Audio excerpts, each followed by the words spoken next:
Assalamualaikum warahmatullahi wabarakatuh. Nama saya Resi Prastio, MPM 22754023. Saya sebagai moderator. Kali ini saya akan memperkenalkan teman saya, Angelie Susila, Gracia Dianatali, dan Aat Nabila. Materi pertama akan dijelaskan oleh Angelie Susila tentang pemindahan pegawai. Materi kedua akan dijelaskan oleh Gracia Dianatali tentang penilaian terhadap pegawai. Materi ketiga dan keempat akan dijelaskan oleh Aat Nabila tentang cara pemberhentian pegawai dan proses pemensiunan pegawai. Baiklah, di sini saya akan menjelaskan materi presentasi pada kali ini yang materinya terdiri dari pemindahan pegawai, penilaian terhadap pegawai, cara pemberhentian pegawai, dan proses pemensiunan pegawai. Yang pertama itu pemindahan pegawai. Menurut Bejo Siswanto, pemindahan pegawai atau mutasi adalah kegiatan kepegawaian yang berhubungan dengan pemindahan fungsi, tanggung jawab, dan status tenaga kerjaan pegawai ke situasi tertentu dengan tujuan agar pegawai tersebut memperoleh kepuasan kerja yang mendalam dan dapat memberikan prestasi kerja semaksimal mungkin. Mutasi meliputi kegiatan pemindahan pegawai, pengoperan tanggung jawab, pemindahan status tenaga kerjaan, dan sejenisnya. Tujuan pemindahan pegawai. Ini menurut Melayu SP Hasibuan dalam bukunya Manajemen Sumber Daya Manusia 2006 halaman 102. Tujuan mutasi yang pertama, untuk meningkatkan produktivitas kerja kepegawaian. Yang kedua, menciptakan keseimbangan antara tenaga kerja dengan komposisi pekerjaan atau jabatan. Yang ketiga, memperluas atau menambah pengetahuan yang pegawai. Yang keempat, untuk menghilangkan rasa bosan atau jenuh terhadap pekerjaannya. Yang kelima, untuk memberikan perangsang agar pegawai tersebut mau berupaya meningkatkan karir yang lebih tinggi. Yang keenam, untuk melaksanakan hukuman atau sanksi atas pelanggaran-pelanggaran yang dilakukannya.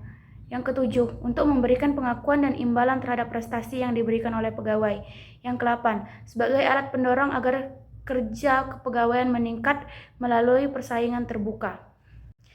Pemindahan pegawai dibagi menjadi yang pertama, production transfer, yaitu pemindahan dalam jabatan yang sama karena produksi di tempat yang terdahulu itu menurun.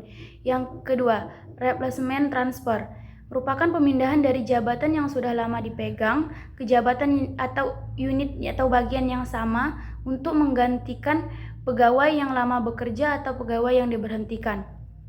Yang ketiga, facility transfer, merupakan pemindahan dari jabatan yang satu ke jabatan yang lain untuk menambah pengetahuan pegawai. Yang keempat, shift transfer, yaitu pemindahan dalam jabatan yang sama tetapi berbeda shift. Yang terakhir itu remedial transfer, merupakan pemindahan pegawai ke bagian mana saja dengan tujuan untuk memperbaiki kerjasama antar pegawai. Penilaian terhadap pegawai. Pengertian penilaian terhadap pegawai. Groves dalam Hermin 2013. Penilaian terhadap karyawan secara umum berkaitan dengan pelatihan mengenai strategi pengembangan, mengidentifikasikan talent gaps, succession planning, serta merekrut, menyeleksi, mendidik, memotivasi, dan memelihara karyawan yang memiliki talent melalui berbagai inisiatif. Tujuan penilaian terhadap pegawai.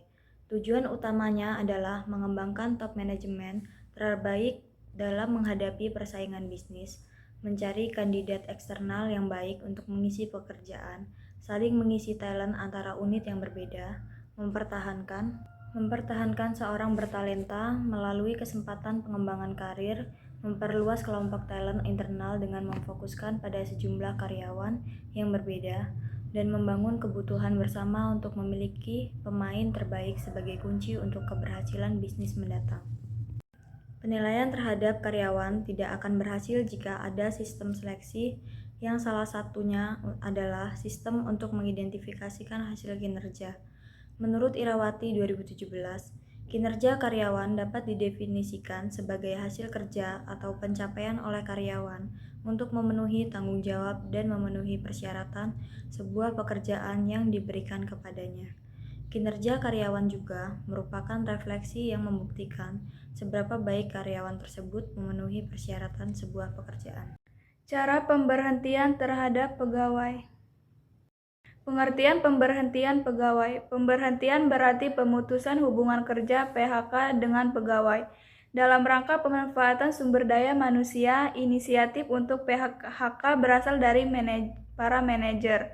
Dasar pertimbangan objektif tentulah bila pegawai sudah parasit kepada perusahaan, artinya output yang dihasilkan lebih kecil dari input yang digunakan. Tindakan PHK yang tidak objektif akan menimbulkan keresahan, menurunnya produktivitas, serta mengganggu stabilitas pegawai. Penyebab pemberhentian pegawai. Pemberhentian pegawai disebabkan oleh dua hal. Yang pertama, keputusan perusahaan. Kedua, karena keinginan pegawai. Pemberhentian berdasarkan keputusan perusahaan. A. Pegawai tidak cakap dalam masa percobaan. B. Pegawai sakit. C. Pegawai berusia lanjut. D. Pegawai dihukum. E. Pegawai melanggar tata tertib atau kedisiplinan kepegawaian. F. Adanya pengurangan pegawai. Pemensiunan pegawai. Pengertian pensiun adalah pemberhentian pegawai oleh perusahaan karena pegawai berumur lanjut sehingga tidak lagi dapat bekerja dengan sempurna. Adanya pemberian pensiun dapat menstabilkan pegawai, meningkatkan kerjasama. Umumnya pensiun di Indonesia berkisar 50-65 tahun berdasarkan Undang-Undang Nomor 1996. Pensiun diberikan sebagai jaminan hari tua dan sebagai penghargaan atas jasa-jasa para pegawai. Latar belakang adanya pensiun. 1. Batas usia pensiun. 2. Kemauan sendiri. 3. Meninggal dunia. Sekian video penjelasan dari kami. Terima kasih.